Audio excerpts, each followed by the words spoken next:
Assalamu alaikum. I'm Dr. Mariam Marufia Khan, consultant internal medicine. Today's video is about short case on abdominal examination. एक long case मैंने आपको करा दिया है, approach to chronic diarrhoea. आज एक short case करेंगे जिसमें हम अप्रोच देखेंगे कि अगर हमें कमांड आती है एब्डोमिनल एग्जामिनेशन की तो इस पे हम अपना शॉर्ट केस कैसे करेंगे। कुछ चीज़ें जो आपको पता होनी चाहिए। शॉर्ट केस 7 मिनट्स का टाइम होता है, बट आपको अपना शॉर्ट केस जो अपनी आप प्रिपरेशन करें उसके लिए आप अपना टाइम सेट करें 4 मिनट्स का। प्रैक्टिस इतनी अच्छी करें कि आपका जो शॉर्ट केस है विथ रेलिवेंट एग्जामिनेशन, वो रेलिवेंट का एग्जामिनर आपको कहे नहीं कहे, इट्स मैंडेटरी कि आपको करना ही होता है। ठीक है, ऐसा नहीं है कि आप पूरे के पूरे 5 मिनट्स अपना एब्डोमेन ही करें और आप रेलिवेंट नहीं करें। नहीं, आपको 4 मिनट्स के अंदर रेलिवेंट भी करना है। मतलब आप 3 मिनट्स में अपनी एब्डोमिनल एग्जामिनेशन कंप्लीट करें, उसके बाद जो 1 मिनट है उसमें आप अपना रेलिवेंट करें ताकि आपके माइंड में डिफरेंशियल्स हों और उनको आप डिफेंड कर सकें। खाली एब्डोमेन करेंगे तो आपको इतने अच्छे डिफरेंशियल्स नहीं, आप जस्टिफाई नहीं कर सकेंगे। ठीक है, तो आपको रेलिवेंट भी ज़रूरी करना होता है, चाहे कमांड मिले रेलिवेंट की या नहीं मिले। एग्जामिनर ये जो है वो सोच के बैठा होता है कि आपने रेलिवेंट भी करना है। ठीक है, और बाकी आप 4 मिनट्स की प्रैक्टिस करें। आपको 5 मिनट्स मिलते हैं, लेकिन अगर आप 4 मिनट्स की प्रैक्टिस करेंगे तो एग्ज़ाम में भी जाके आप रैपिडली जो है वो अपना शॉर्ट केस टाइम पे कंप्लीट करेंगे, क्योंकि बाकी का टाइम फिर आपका वाइवा होता है उस पर। शॉर्ट केसेस में बहुत सारे लोग कहते हैं कि मुश्किल होता है, और अक्सर लोग लॉन्ग केस में पास हो जाते हैं, शॉर्ट केस में नहीं हो पाते। बेसिकली शॉर्ट केस एग्जामिनेशन है और इसमें जो है ना आपका माइंड कम, आपका हाथ ज़्यादा चलता है। ठीक है, ये रिफ्लेक्सेस होते हैं आपके। जितना आपने प्रैक्टिस की होगी एग्जामिनेशन की, शॉर्ट केसेस की, उतना ही आप जो है क्विकली वहाँ पे शॉर्ट केस परफॉर्म कर सकते हैं। ठीक है, और क्योंकि आपके पास टाइम नहीं होता कि आप वहाँ खड़े होकर सोचें कि अब मुझे क्या करना है। नहीं, आपको सिर्फ करना है, सोचना नहीं है। तो इतने रिफ्लेक्सेस होने चाहिए कि आपके जहन में खुद ब खुद चीज़ें आती रहें और आपके हाथ चलते रहें, क्योंकि रुकने का तो बिल्कुल टाइम नहीं होता है। ठीक है, और दूसरा ये कि समटाइम्स आपको जो है ना एक्सपोजर भी कराना पड़ता है, उसमें भी टाइम लगता है। ठीक है, प्लस आपको स्ट्रेचर की पोजीशन, पेशेंट की पोजीशन भी चेंज करनी होती है, उसमें भी टाइम लग रहा होता है। तो इन सब चीज़ों को देखते हुए प्रैक्टिस ऐसी करें 4 मिनट्स का टाइम लगा के कि आप अपनी short case with relevant 4 minutes में कंप्लीट करें। सो कमांड क्या आएगी इसमें? इसमें जो है वो आपकी जो कमांड होगी वो होगी एग्जामिन एब्डोमेन विथ रेलिवेंट, और समटाइम्स दे डोंट से के रेलिवेंट, वो कहेंगे कि जी आप अपना एब्डोमेन एग्जामिनेशन करें। अब एब्डोमेन एग्जामिनेशन तो हम थर्ड ईयर से करते आ रहे हैं। ठीक है, स्टेप्स वही हैं, लेकिन स्टेप्स में मिस्टेक नहीं होनी चाहिए। वो बिल्कुल एग्जामिनर जो है ना आपके बराबर में आके खड़ा हो जाएगा और आपने इससे घबराना नहीं है कि मेरे साथ साथ एग्जामिनर भी खड़ा हुआ है। ऐसा नहीं करना, आपको सिर्फ अपनी एग्जामिनेशन करनी है। वो आपके इतने करीब से आके आपके स्टेप्स देख रहे होते हैं। ठीक है, सब कुछ हर चीज़ देख रहे होते हैं, और स्टेप्स जो है उसमें गलती की गुंजाइश नहीं है। ठीक है, आईएमएम में आपके सिर्फ स्टेप्स देखे जाते हैं, एफसीपीएस के एग्ज़ाम में आपकी कोरिलेशन इंटरप्रिटेशन देखी जाती है। सिर्फ एक स्टेप्स तक की बात नहीं होती, उन स्टेप्स को आपने कैसे किया, आपने कैसे कोरिलेट की चीज़ों को, और कैसे जो है ना आपने अपने डिफरेंशियल्स बनाए, ये बेसिक होता है। ठीक है, एफसीपीएस के एग्ज़ाम में स्टेप्स वही हैं, बिल्कुल बेसिक्स पे चले जाएं आप। ठीक है, इस स्टेप्स आपके वही हैं। ठीक है, बिल्कुल बेसिक्स पे चले जाएं। उसके लिए या तो आप मैक्लॉइड यूज़ करें, ठीक है, कोई ऑथेंटिक बुक हो, मैक्लॉइड की वीडियोस देखें, या टैली एंड निकलसन, ठीक है, इसकी ये बुक पढ़ें। आपने ऑथेंटिक वीडियोस देखनी है, ऑथेंटिक स्टेप्स होने चाहिए। स्टेप्स में मिस्टेक्स की बिल्कुल गुंजाइश नहीं है, और स्टेप्स वही हैं जो थर्ड ईयर से हम बैट साइड जो हम थर्ड ईयर में पढ़ते थे, वही बेसिक स्टेप्स हैं, उन्हीं की ही प्रैक्टिस करनी है। इंस्पेक्शन हमेशा हमेशा फुट एंड से करनी है। जब भी आपको एग्जामिनेशन, चाहे आप लॉन्ग केस में करें चाहे आप शॉर्ट केस करें, कोई भी शॉर्ट केस हो अदर देन एब्डोमेन, आपने हमेशा जो है ना 1 सेकेंड लगता है पेशेंट के फुट एंड पे जाके ना, पेशेंट को हेड टू टू एक दफ़ा ज़रूर देखें, हेड टू टो तक। ठीक है, बहुत सारी चीज़ें आपको क्लियर हो जाएंगी, आपको बहुत सारे क्लूज़ मिल जाएंगे। जो भी आपको कमांड मिले, कोई भी सिस्टम आपको मिलता है एग्जामिनेशन का, आप 1 सेकेंड के लिए, बस 1 सेकेंड के लिए उसके फुट एंड पे जाएँ और इसको हेड टू टो देखें। ठीक है, हेड टू टो देखने में ना आपको बहुत सारी चीज़ें जो है वो एकदम से माइंड में क्लिक करेंगी, फिर आपको खुद ही पता चल जाएगा कि आपको क्या क्या चीज़ें पेशेंट में देखनी है। ठीक है। हेड टू टो में आपने क्या देखना है, आपने ओवरऑल लुक देखना है पेशेंट का, पेशेंट ओबीस है, पेशेंट वेस्टेड है, पेशेंट का कॉम्प्लेक्शन कैसा है, कोई ग्रॉस डिफॉर्मिटीज़ तो नहीं है, प्लस पेशेंट के फेशियल पाल्सीज, अक्सर फेशियल पाल्सीज जो होती हैं ना वो आपको फुट एंड पे जाके नज़र आती हैं, आपको साइड से नज़र नहीं आती, तो वो मिस हो जाती हैं। ठीक है, टोसिस है, ये सब चीज़ें फुट एंड से बेस्ट नज़र आती हैं। कोई फुट पे लीजन है, सोल पे लीजन है, पता चला आपने देखा ही नहीं, सबसे आखिर में आप गए तो आपने फिर उसको देखा और फिर टाइम ही नहीं बचा। ठीक है, तो फुट एंड पे जाने के बहुत फ़ायदे हैं और ये एक अच्छा इंप्रेशन भी है। और किसी भी एग्जामिनेशन में 1 सेकंड देना है और फुट एंड पे लाजमी जाना है। ठीक है, उसके बाद वैसे भी एब्डोमिनल एग्जामिनेशन में आपने इंस्पेक्शन फुट एंड से ही करनी होती है। अच्छा, बहुत दफ़ा क्या होता है कि अक्सर एग्जामिनर खुद फुट एंड पे खड़ा हुआ होता है, इसलिए वो ये देखना चाहता है कि आप उसको कहते हैं हटने के लिए या नहीं कहते। तो आपने कहना है कि भाई एग्जामिनर से कि मुझे जो है वो फुट एंड से एग्जामिन करना है, तो वो हट जाते हैं। ठीक है, या फिर अक्सर ऐसा होता है कि फुट एंड पे जगह ही नहीं होती, लेकिन आपने कहना ज़रूर है कि आपको फुट एंड पे जाना है। ठीक है, आपने चाहे आपको वो चीज़ें वहाँ नहीं कर पा रहे हो, बट आपने एक्सप्लेन सब करना है कि आप उनको पता लगे कि आपके माइंड में ये स्टेप्स हैं।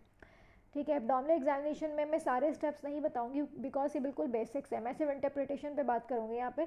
आपने इंस्पेक्शन करनी है, ठीक है, इंस्पेक्शन आपने कर ली, पैल्पेशन आपने कर ली, पैल्पेशन आपने अगेन सुपरफिशियल करनी है, डीप पैल्पेशन करनी है, प्लस जब भी आप एग्जामिनेशन करें पेशेंट के फेस पे देखें, एब्डोमेन पे नहीं देखना है। एब्डोमेन तो आपने इंस्पेक्शन में देख लिया है। ठीक है, आपने हाथ रख के पेशेंट से पहले तो पूछना है कि भाई दर्द तो नहीं है कहीं पे, अगर दर्द है तो उस जगह पे आखिर में जाएं। ठीक है, और अगर बहुत दर्द है तो छोड़ दें, नहीं करें। ठीक है, इट्स बेटर टू लीव। उसके बाद फिर आप जो है ना, जब भी आपका हाथ एब्डोमेन पे होना चाहिए, आपकी आइज़ पेशेंट के फेस पे होनी चाहिए। ठीक है, आपने पेशेंट के फेस पे देखना है कि ज़रा सा भी वो विंस कर रहा है, कहाँ कर रहा है। ऐसा नहीं कि आप देख भी एब्डोमेन को रहे हैं, पैल्पेट भी एब्डोमेन को कर रहे हैं, नहीं, ऐसा नहीं। पैल्पेशन हो गई, डीप पैल्पेशन में आपने लिवर स्प्लीन देख लिया। फिर जब आपने जिस टाइम पे आप लिवर पैल्पेट करें उसी टाइम पे उसका स्पैन निकाल लें और उसी टाइम पे उसका परकशन कर लें। स्प्लीन देख लिया आपने। अच्छा, स्प्लीन को भी अगर मैसिव स्प्लीन है तो बेटर है कि आप उसको मेजर कर लें स्टेप से। फिर आपने जो है ना वो करी, शिफ्टिंग डलनेस आपने यहाँ चेक करनी है। ठीक है, अगर मैसिव असाइटीज़ है, नज़र आ रहा है, तो शिफ्टिंग डलनेस की ज़रूरत नहीं है, सिर्फ फ्लूइड थ्रिल कर लें। लेकिन अगर मिनिमल असाइटीज़ है तो उसके लिए शिफ्टिंग डलनेस करें, उसमें फिर फ्लूइड थ्रिल की ज़रूरत नहीं है अगर शिफ्टिंग डलनेस आपको मिल रही है। ठीक है, और शिफ्टिंग डलनेस आपने कर ली, यहाँ पे ऑस्कल्टेशन आपने कर ली। ठीक है, लास्ट में आपने एग्जामिनर से ज़रूर ये कहना है कि I want to do digital rectal examination because it's a part of abdominal examination. DRE आपको करनी है और जेनाइटेलिया एग्जामिनेशन। फिर आप उसका रीज़न दे दें कि आपको क्यों करनी है, जस्टिफाई कर दें उसको। डीआरई तो करनी ही होती है, पार्ट है एग्जामिनेशन का। जेनाइटेलिया क्यों एग्जामिन करना है, वो आगे जो भी रेलिवेंट उसकी चीज़ें उसके लिए आप ये, लेकिन आपने बोलना ज़रूर है, इसके सब चीज़ों के मार्क्स होते हैं। ठीक है, अब ये तो आपकी बेसिक्स हो गई, ये तो बेसिक एब्डोमेन एग्जामिनेशन हो गई जो 3 मिनट्स में आपको करनी है, और इसमें से सिर्फ करनी ही नहीं है, फाइंडिंग्स भी पिक करनी है। ठीक है, चलें अब रेलिवेंट एग्जामिनेशन पे आ जाएं। ठीक है, रेलिवेंट एग्जामिनेशन, अब अगर आपको एब्डोमेन की कमांड मिलती है ना, तो एब्डोमेन की कमांड में आपको क्या मिल सकता है। अब जाहिर है पेशेंट ऐसे नहीं होते कि उनमें फाइंडिंग ना हो, शॉर्ट केसेस में बिल्कुल एग्जैक्ट फाइंडिंग्स होती हैं, इजी टू पिक होती हैं। ऐसा नहीं होता कि आपने पूरा कर लिया और आपको फाइंडिंग ना मिले, ये बहुत बहुत कम केसेस में होता है। यूजुअली ऐसा नहीं होता, यूजुअली फाइंडिंग्स होती हैं और आराम से मिल भी जाती हैं। अब वो एब्डोमेन की अगर कमांड दी है ना, या तो लिवर इन्वॉल्वमेंट होगी, ठीक है, या फिर कार्डियोवास्कुलर सिस्टम इन्वॉल्व होगा, या तो हेमाटोलॉजी होगा, या इन्फेक्शियस होगा, या रीनल कॉज होगा। इससे हट के आपको नहीं होगा एब्डोमेन की कमांड में। अच्छा, अब अगर लेट्स सपोज आपने एब्डोमेन एग्जामिनेशन कर ली, अब वो कौन सी चीज़ें हैं एब्डोमेन में, वो कौन सी फाइंडिंग्स हैं जो ये सजेस्ट करेंगी कि इन्वॉल्वमेंट हेपेटोलॉजी की है, हेपेटोलॉजी सिस्टम इन्वॉल्व है। जैसे कि डिस्टेंशन मिल सकती है आपको, ठीक है, आपको असाइटीज़ मिल गई, आपको हेपेटोस्प्लीनोमेगैली मिली, कैपेट मेड्यूसा मिला, डायलेटेड वेंस मिली हैं। जब डायलेटेड वेंस मिलेंगी तो आपने उसका फ्लो भी चेक करना है। ठीक है, सेंटी हेयर्स, हेयर डिस्ट्रीब्यूशन आपको सेंटी मिल रही है। अच्छा, इंपॉर्टेंट क्या होता है कि जिस टाइम पे एक्सपोजर बहुत इंपॉर्टेंट है, ये मैंने नहीं बताया। और दूसरी एक और चीज़, पोजीशन। जब भी आप एब्डोमेन एग्जामिनेशन से पहले ना पेशेंट की पोजीशन बहुत ज़रूरी है। Stretcher should be flat. अगर स्ट्रेचर 45 पे होगा तो आपने उसको खुद फ्लैट करना है, ठीक है, किसी की हेल्प नहीं लेनी है, खुद करना है, ठीक है। वरना एग्जामिनर कहते हैं कि आपने कभी अपने वार्ड में नहीं किया क्या, तो आपने घबराना नहीं है, बिल्कुल स्ट्रेचर जाके फ्लैट कर दें, पेशेंट को बिल्कुल सीधा लेटाएं, पेशेंट के हेड के नीचे पिलो भी नहीं होना चाहिए, स्ट्रेट फ्लैट होना चाहिए। लेग्स आप उसकी थोड़ी सी फ्लैक्स कर सकते हैं, ठीक है। दूसरा एक्सपोजर बहुत इंपॉर्टेंट है। अगर मेल है तो एक्सपोजर पूरा होना चाहिए from nipples to mid thighs, ठीक है। शीट होती है, आप शीट से कवर करें। अगर फीमेल है तो फीमेल से पूछ लें, इफ़ शी इज़ कन्विंस हो जाए तो अच्छी बात है, और आप शीट यूज़ करें, ठीक है। ये दो चीज़ें इंपॉर्टेंट थी। अगर उसका रीनल सिस्टम इन्वॉल्व होगा तो आपको सिर्फ एब्डोमिनल डिस्टेंशन मिलेगी, प्लस आपको क्या मिल सकता है, पीडियल एडिमा भी मिल सकता है, आपको यूरेमिक कॉम्प्लेक्जन मिल सकता है, पेशेंट का एक डस्की कॉम्प्लेक्जन जो सीकेडी का होता है वो मिल सकता है। अगर कार्डियोवास्कुलर सिस्टम इन्वॉल्व होगा तो असाइटिस के साथ आपको टेंडर हेपेटोमेगैली मिल सकती है। अच्छा, अगर इन्फेक्शियस होगा, हिमेटोलॉजी होगा, तो आपको उसमें असाइटिस प्लस माइनस है, उसमें आपको हेपेटोस्प्लीनोमेगैली मिलेगी। साथ में आपको क्या मिल सकता है, हेपेटोस्प्लीनोमेगैली के साथ आपको बोन टेंडरनेस मिल सकती है, ठीक है, बोन टेंडरनेस मिल सकती है, और लिम्फेडिनोपैथी मिल सकती है, ठीक है। अब ये तो एक ग्रॉस मैंने रिव्यू दिया है कि अगर ये चीज़ें मिलती हैं तो आपको इन सिस्टम्स का क्लू मिल जाता है। अब हम चलेंगे रेलेवेंट एग्जामिनेशन पे।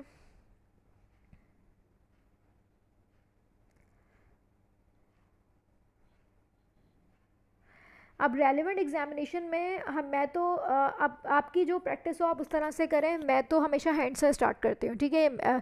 देखिए, जो आप प्रैक्टिस अभी करेंगे ना उस ही प्रैक्टिस को लेके चलना है ताकि एंड तक आपकी वही प्रैक्टिस रहे।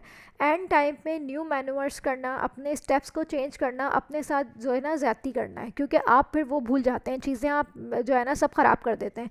तो जो चीज़ें आपने एग्ज़ाम में करनी है ना उसी की तैयारी करनी है। तो आप अभी से अपना माइंड बनाएं कि आपको अपनी स्कीम कैसे लेके चलनी है। मैंने तो इस तरह किया था कि मैंने अपनी स्कीम हैंड से स्टार्ट करनी है रेलेवेंट की। मुझे हैंड से इजी लगता था कि आप हैंड से चले, आर्म्स पे आए, फेस पे आए, चेस्ट पे, एब्डोमेन एंड देन लेग्स, ठीक है। अब आपकी जो आपको सूटेबल लगता है, लेकिन आपने प्रैक्टिस फिर उसी पे ही करनी है, लास्ट मोमेंट पे कुछ भी चेंज नहीं करना है। अब अगर आप हैंड से स्टार्ट करें तो सबसे पहले पेशेंट को यही कहें कि भाई दोनों हाथ जो है ना वो इस तरह खोल के रख ले, लाइक आउट स्ट्रेच, जैसे हम कराते हैं उस तरह से अपने दोनों हाथ खोल ले। अब उनमें आपने क्या देखना है, आपने क्लबिंग देखनी है, ठीक है। अगर क्लबिंग ग्रॉस नहीं है तो आपने कार्ड यूज़ करना है, ठीक है। ये सब चीज़ें कैसे करनी है इनके आपको वीडियोस देखनी है। क्लबिंग के लिए आपने कार्ड रखना है, ठीक है। अगर ग्रॉस क्लबिंग है, आपको देखने से ही नज़र आ रही है, then there is no need to perform manoeuvre, ठीक है। अगर देखने से ही क्लब लग रहे हैं हैंड्स तो फिर आपको कार्ड नहीं रखना है। अगर नहीं लग रहे हैं, मिनिमल ग्रेड 1-2 की होती तो उसमें आप कार्ड रख के देख लें, और कार्ड आप इंडेक्स फिंगर पे रखें, ठीक है। और एक हाथ की आप बेशक चेक करें। ल्यूकोनाइकिया वाइट नेल्स आपको देखने हैं, स्प्लिंटल हेमरेजेस देखने हैं आपको, टेरी नेल्स देखने हैं, साइनोसिस देखनी है। ये तो हो गई नेल्स पे, ठीक है। उसके बाद आप कहें कि भाई हाथ ऐसे उल्टे करो, तो उस पर आपने क्या देखना है, पामा इरिथमिया देखना है, डिप्टायरियन कॉन्ट्रैक्चर। उसके बाद आपने उससे कहना है कि फ्लैपिंग जिस तरह से चेक करते हैं, हेपाटिक फ्लैप्स चेक करें आपने। प्लस आपने हैंड्स की वेस्टिंग देखनी है, wasting of the small muscles of the hands, यानी कि थिनार एंड हाइपोथिनार एमिनेंस की वेस्टिंग, प्लस डॉर्सल गट रिंग, ठीक है। डॉर्सल सरफेस पर डॉर्सल गट रिंग देखनी है। उसके बाद आप फ़ौरन आर्म्स पे आ जाएंगे, ठीक है। ये these areas should be expose, ठीक है। आपने अगर उसकी फुल स्लीव्स हैं तो उसकी स्लीव्स बिल्कुल अबव द एल्बो करवानी है। ऐसे नहीं कि आप उस टाइम हटा रहे हो, पहले ही आपने इंस्पेक्शन से पहले ही उसकी एल्बोज तक जो है ना आप इसकी स्लीव्स ऊपर करवा दें। आर्म्स में आपने ब्रूसेस देखने हैं, ठीक है। टैटू मार्क्स देखने हैं। अगर यूरीमिया सीकेडी का पेशेंट है तो कोई फिस्टूला तो नहीं लगा हुआ डायलिसिस का। क्या प्लस अगर पेशेंट हॉस्पिटल से आते हैं तो कैन्यूला लगा होता है, तो आपने वो कैन्यूला वाली साइड भी देखनी है। कैन्यूला कहाँ लगा हुआ है, कैन्यूला लगा हुआ है तो साइड पर टेंडरनेस तो नहीं है, अक्सर कैन्यूला इन्फ्लेम्ड होते हैं। प्लस आप ऊपर आए तो आपने एक्सलाइन लिम्फ नोड्स देखी। एक्सलाइन लिम्फ नोड्स हमेशा आप बैठ के देखें तो ज़्यादा बेहतर है, लेट के भी देख सकते हैं, बट बेटर कि आप बैठ के देखें, और इसका स्टेप जो है वो सही से वीडियोज़ में देख लीजिएगा ये किस तरह से देखनी होती है।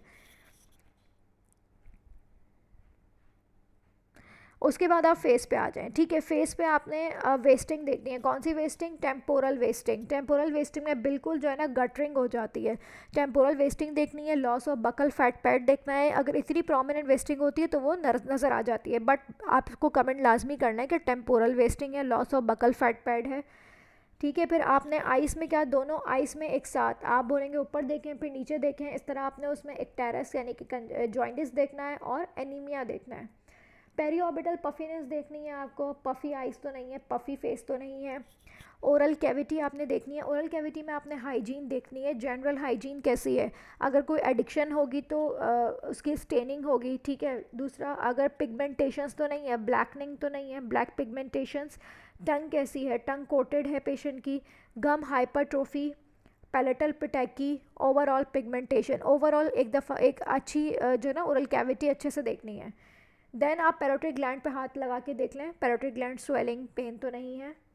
ठीक है, और उसके बाद आपने क्या देखना है, नेक में आपने सर्वाइकल लिम्फ नोड्स देखने हैं। ठीक है, सर्वाइकल लिम्फ नोड्स आप जब देख रहे हैं उसी वक्त आप जो है पेशेंट का जीवीपी पे भी एक नज़र मारें। ठीक है, फिर आपने पेशेंट के स्पाइडर नेवाई देखना है। स्पाइडर नेवाई कहाँ पे होते हैं? स्पाइडर नेवाई अपर चेस्ट, बैक और शोल्डर्स पे होते हैं। यहीं पे आपने स्टर्नम को जो है प्रेस करके बोन टेंडरनेस देखनी है, और जब आप सर्वाइकल लिम्फ नोड्स चेक कर रहे हो तो स्पाइन को पैल्पेट करके स्पाइनल टेंडरनेस देखनी है, और उसी टाइम पे आपको सैक्रल एडिमा देखना है। लाइक अगर पेशेंट को हर किसी में नहीं देखना, देखें यही चीज़ है, आपको ये खुद जज करना है। अगर पेशेंट एडिमेटस है, पेशेंट को पेडल एडिमा भी है, वो तो आप जब जनरल लुक देंगे तो आपको ओवरऑल पता चल जाएगा कि पेशेंट वेस्टेड है या एडिमेटस है। अगर एडिमेटस स्टेट में है, पेडल एडिमा है, असाइटीज़ है, पफ़ी फेस है, तो यकीनन सैक्रल एडिमा के लिए भी देखना है। लेकिन अगर ये चीज़ें नहीं है तो सैक्रल एडिमा देखने का मकसद नहीं है फिर कोई। ठीक है, लेकिन अगर एडिमेटस स्टेट होगी तो सैक्रल एडिमा देखना है।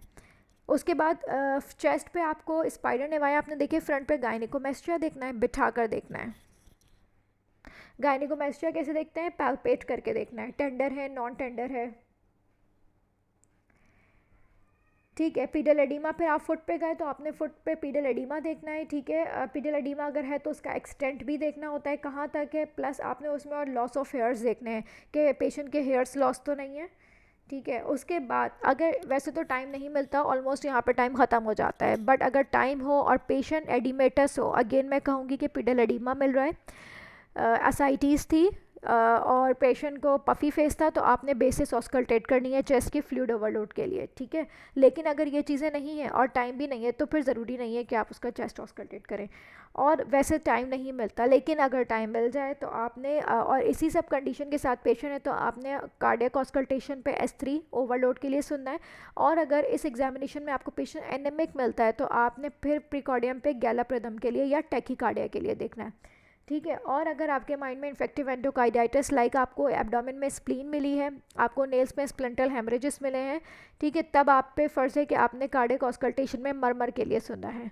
ठीक है, लेकिन यहाँ तक हम पहुँच नहीं पाते, टाइम शॉर्ट हो जाता है। हमें बहुत सारी फाइंडिंग्स जो है फुट तक पहुँचने पे ही मिल जाती हैं, लेकिन अच्छा है कि आप उसमें चेस्ट और कार्डियक ऑस्कल्टेशन भी कर लें। अब इंटरप्रिटेशन, अब ये बहुत इंपॉर्टेंट है। आपने एग्जामिन कर लिया, आपको फाइंडिंग्स में मिल गई, अब उनको कोरिलेट कैसे करेंगे? और टाइम नहीं होता वहाँ पे आपके पास कि आपको अलग से टाइम दिया जाएगा कि जी आप कोरिलेट करें, नहीं, वो तो आपको कहेंगे भाई अपने डिफरेंशियल डायग्नोसिस बताएं। अब आपको डिफरेंशियल डायग्नोसिस भी बताने हैं और उनको डिफेंड भी करना है। अब कैसे इंटरप्रेट करेंगे? लेट्स सपोज, अच्छा मैंने जो यहाँ पे आपको कुछ कंडीशंस बताई है ना, वो 100% नहीं है। ठीक है, वो ऐसा नहीं है कि पत्थर पे बिल्कुल लकीर है। ठीक है, नहीं, 100% नहीं है। हाँ, वो आपको क्लू ज़रूर देंगी, वो आपको डायरेक्ट करेंगी। ठीक है, आपको डायरेक्ट करेंगी, क्लू देंगी, बट ये वेरिएबल है।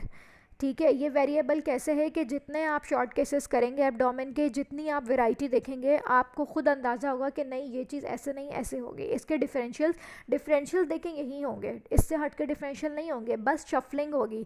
ये इंपॉर्टेंट है कि आपने टॉप डिफरेंशियल क्या रखा है, सेकंड पे क्या रखा है, थर्ड पे क्या रखा है, बस आपको यही करना है। इसी चीज़ की प्रैक्टिस करनी है कि 4 मिनट के शॉर्ट केस में आपको जो डिफरेंशियल मैं यहाँ बताऊँगी उनको आपने शफल करना है, अपने पेशेंट, अपनी एग्जामिनेशन, अपनी फाइंडिंग के अकॉर्डिंग, ये सीखना होता है।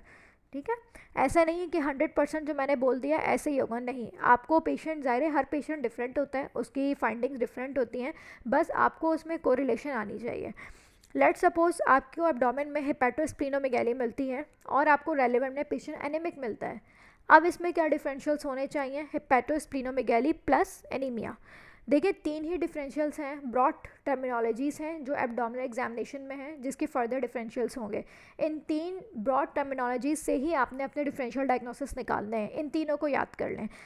नंबर 1 पे क्रॉनिक इन्फेक्शंस हैं। क्रॉनिक इन्फेक्शंस में क्रॉनिक मलेरिया है, डिसेमिनेटेड ट्यूबरक्लोसिस है, ब्रूसेलोसिस है, HIV है, इन्फेक्शियस मोनोन्यूक्लियोसिस है। ठीक है, हेमाटोलॉजिकल मैलिग्नेंसीज में ल्यूकीमियास और लिम्फोमास है। मैंने लास्ट प्रेजेंटेशन में भी कहा था कि ऑलवेज यूज़ ब्रॉड टर्म, क्यों? क्योंकि इसमें आपके पास गुंजाइश होती है कि आप इसको चेंज कर सकें या ऐड ऑन कर सकें। तीसरा हेमोलाइटिक एनीमिया, जिसमें थैलेसीमिया है, सिकल सेल एनीमिया है, हेरिडिटरी हिमोलिटिक एनीमियाज भी हैं, ऑटोइम्यून हिमोलिटिक एनीमियाज भी हैं। ठीक है, वो सारे हिमोलिटिक में आ जाते हैं। यही 3 ब्रॉड डिफरेंशियल्स हैं, इन्हीं की ही आपने शफलिंग करनी है। बस जो भी आपको फाइंडिंग्स हो, जो भी आपकी कोरिलेशन हो, आपको इनकी शफलिंग करनी है कि कौन सा टॉप पे है, कौन सा सेकंड, कौन सा थर्ड, इससे हट के नहीं है। अब लेट सपोज एक पेशेंट में हेपेटोस्प्लीनोमेगैली है और साथ में एनीमिया है। अब इस पेशेंट में नंबर 1 पे क्या रखेंगे, क्रॉनिक इन्फेक्शंस रखेंगे। ठीक है, क्रॉनिक इन्फेक्शंस में कौन सा आ सकता है, मलेरिया आ सकता है। ठीक है, डिसेमिनेटेड ट्यूबरक्लोसिस आ सकता है। अच्छा, ये हेपेटोस्प्लीनोमेगैली मैसिव नहीं है, माइल्ड टू मॉडरेट है। ब्रूसेलोसिस हो सकता है, HIV हो सकता है। अब आप फर्दर उसकी जब रेलिवेंट करें तो HIV के लिए आप देख लें कि कोई टैटू मार्क्स तो नहीं है, कोई IV ड्रग एब्यूज़र के मार्क्स तो नहीं है। ठीक है, सेकंड पे आप हेमेटोलॉजिकल मैलिग्नेंसी रख सकते हैं। ठीक है, अगर आपको सब सेंटीमीटर लिम्फ नोड्स मिल रही हैं, बोन टेंडरनेस मिल रही है, तो आप ल्यूकीमिया लिम्फोमास रख सकते हैं।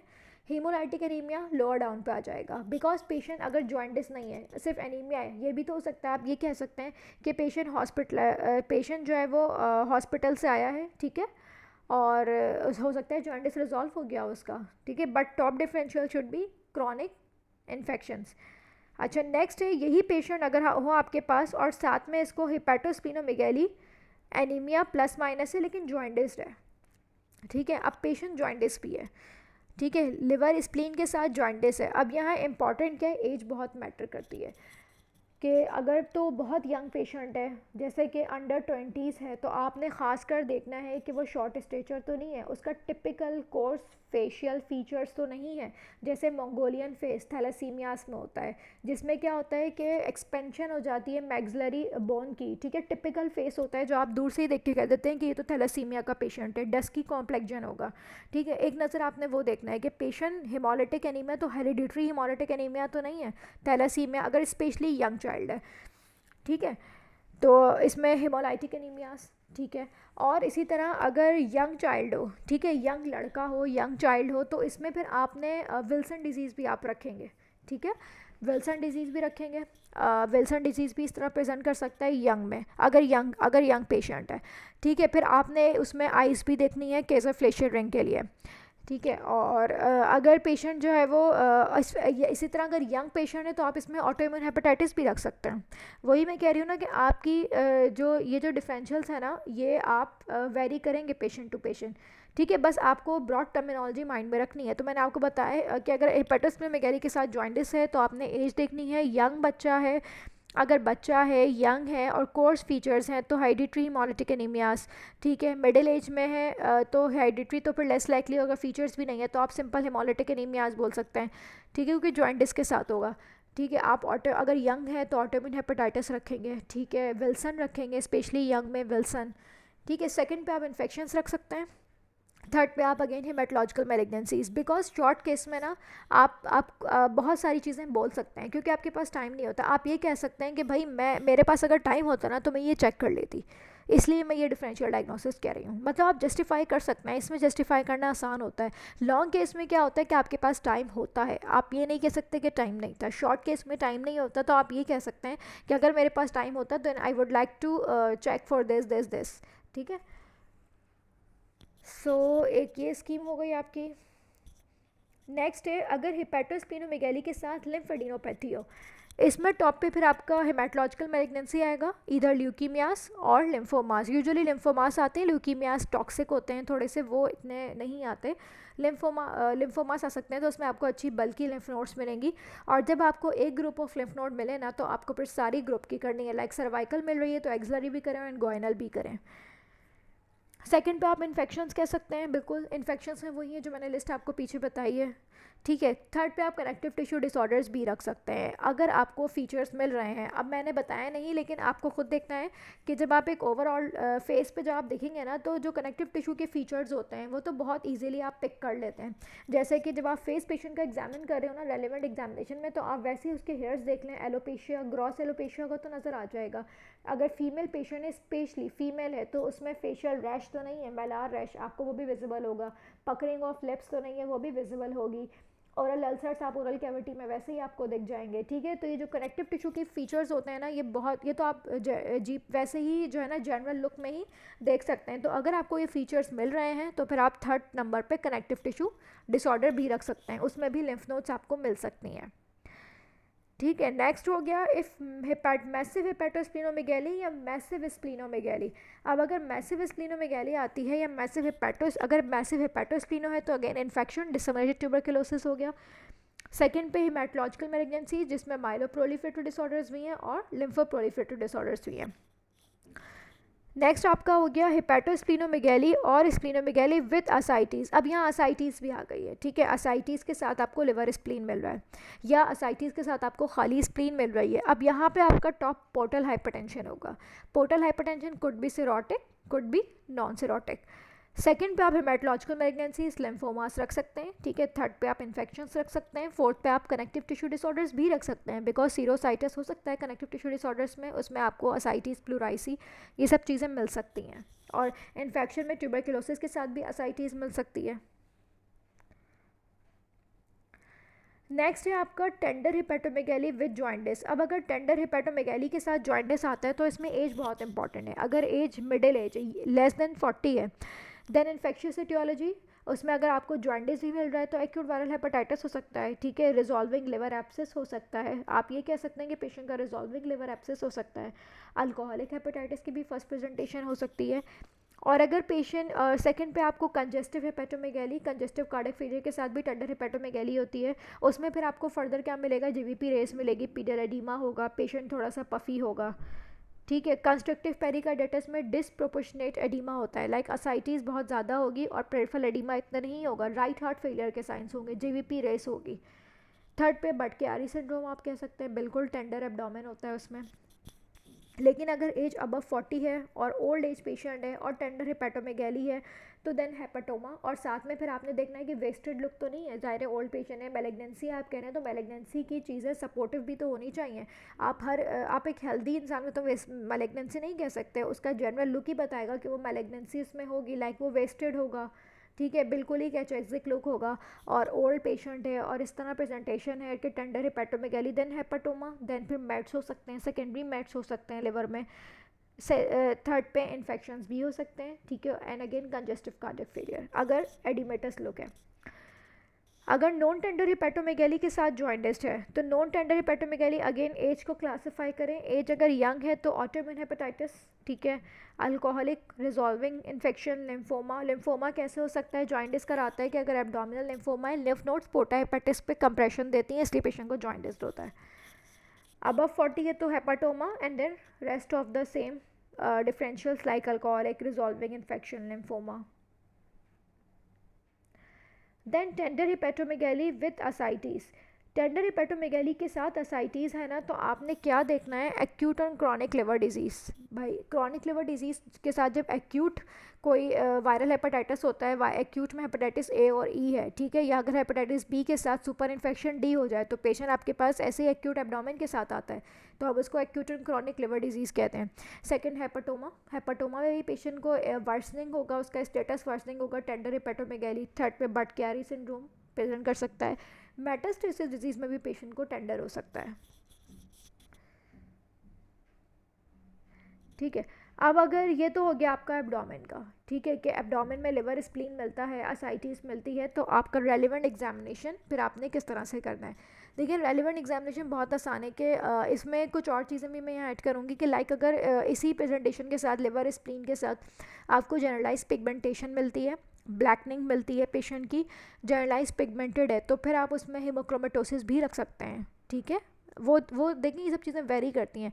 पेशेंट अगर फीमेल है, एक और सिनेरियो बताती हूँ, पेशेंट फीमेल है, लिवर स्प्लीन है, असाइटीज़ है, डीप जॉइंटिस्ट है, स्क्रैच मार्क्स हैं, तो आप क्या कहेंगे उसको? प्राइमरी बिलियरी सिरोसिस, ठीक है, primary biliary cholangitis, PBC, autoimmune hepatitis. Female में ना ऑटोइम्यूनिटी पहले आ जाती है, पीबीसी रखेंगे, ऑटोइम्यून हेपेटाइटिस रखेंगे उसमें। तो इस तरह आपने अपनी चीज़ों को शफल करना है, ठीक है। ये पेशेंट टू पेशेंट अगेन मैं कहूँगी वेरी करता है।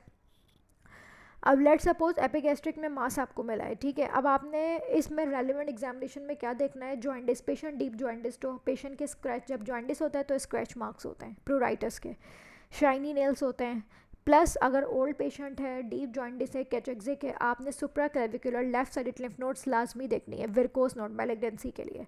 इसमें डिफरेंशियल्स क्या बनेंगे? ऑब्स्ट्रक्टिव जॉइंटिस, ठीक है। अगर एज लेस देन 40 है तो ऑब्स्ट्रक्टिव जॉइंटिस, इसमें पेनलेस जॉइंटिस होता है, GIT lymphoma, enlarge left lobe of liver भी हो सकता है, पैनक्रियाटिक ज़ूडोसिस्ट हो सकता है, एपिगैस्ट्रिक पे हर्निया हो सकता है। अगर एज अबव 40 है तो अगेन ऑब्स्ट्रक्टिव जॉइंटिस फिर भी रखेंगे, हेपाटोमा भी हो सकता है, मैट्स हो सकते हैं, स्टमक सीए भी हो सकता है। अगर पेनलेस है तो then CA head of pancreas. Deep jaundice, painless deep jaundice, mass मिल रहा है, कैचेक्सिक पेशेंट है, ओल्ड एज पेशेंट है, सीए हेड ऑफ पैनक्रियाज। अगर पेनफुल है देन कोलेंजोकार्सिनोमास, ठीक है। लेकिन ये बहुत रेयर है कि आपके केस में ये आए, मेजॉरिटी ऑफ द केसेस में वही आते हैं जो मैंने आपको लास्ट स्लाइड्स में बताए हैं। So that's all about abdominal examination और इसका शॉर्ट केस। ये जो है मैं अगेन यही कहूँगी कि आप ये डिफरेंशियल्स याद करें, ठीक है। इन डिफरेंशियल डायग्नोसिस को याद करें, बिल्कुल याद करें, लेकिन आपने इनको शफल खुद से करना है और ये वेरी करता है पेशेंट टू पेशेंट, ठीक है। ये वेरी करेगा, ऐसा नहीं है कि आप रट्टे की तरह याद करके चले जाएं और वहाँ जाके ऐसे बता दें, नहीं। आपको ये खुद डिसाइड करना है कि इस पेशेंट में मेरा टॉप डिफरेंशियल क्या होगा, सेकेंड पे क्या होगा, थर्ड पे क्या होगा। होंगे यही जो ब्रॉड कैटेगरीज मैंने बताई हैं, chronic infections, haematology, malignancies, hemolytic anemias and connective tissue disorders and portal hypertension. इससे हट के नहीं होगा, होगा यही। इसको बस शफल करना है कि टॉप पे क्या आएगा, सेकंड पे क्या आएगा, थर्ड पे क्या आएगा, ठीक है। यही आपको जो है वहाँ पे मैक्सिमम 1 या 2 ही डिफरेंशियल्स पूछते हैं और फिर उसी अब इसका वाइवा जो है बहुत वेरिएबल है। वाइवा मैंने इसलिए यहाँ कुछ ऐड नहीं किए पॉइंट्स क्योंकि वो कुछ भी पूछ सकते हैं आपसे, ठीक है। इसके लिए आपको बेस्ट ये है कि जो शॉर्ट ABM है, अब्दुल्ला है, आप जो भी शॉर्ट केस करें ना, ये जो स्कीम मैंने बताई है आप इससे शॉर्ट केसेस करें, ठीक है। इससे करें और फिर उस टॉपिक को आप ना ABM से ज़रूर पढ़ें, उससे पढ़ें और उसका वाइवा पढ़ें, वही वाइवा काफ़ी है, वही याद रह जाए बड़ी बात है। आपको नहीं याद रहती, बहुत सारी चीज़ें होती हैं और आपको नहीं पता कि शॉर्ट केस में आपसे क्या वाइवा लेंगे, तो आप वाइवा की फ़िक्र नहीं करें। आपको बस आपको स्टेप्स अच्छे करने हैं अपने, आपको टाइम पे एग्जामिनेशन करनी है, आपको ठीक डिफरेंशियल बताने हैं और आपको ठीक फाइंडिंग्स पिक करनी है। खुद से कुछ नहीं बताना, वहाँ पे जो फाइंडिंग है ना उसको पिक करना है। ये मोटो होना चाहिए कि जो फाइंडिंग वाला पेशेंट है वो फाइंडिंग मुझे पिक करनी है, ठीक है। उस फाइंडिंग को पिक करें, उस पर डिफरेंशियल्स बनाएं और फिर उसको जस्टिफाई करें, दैट्स ऑल, ठीक है। वाइवा आपको आए नहीं आए मसला नहीं है, लेकिन आपको वो चीज़ें आनी चाहिए जो एग्जामिनेशन के हवाले से हैं, ठीक है। और एग्जामिनर बिल्कुल आपके बराबर में आके खड़ा हो जाएगा, ठीक है, और बिल्कुल आपको ऑब्जर्व करेगा। तो आपके सबसे पहले स्टेप्स के लिए कोई ऑथेंटिक वीडियो मैक्लॉइड देखें, ठीक है।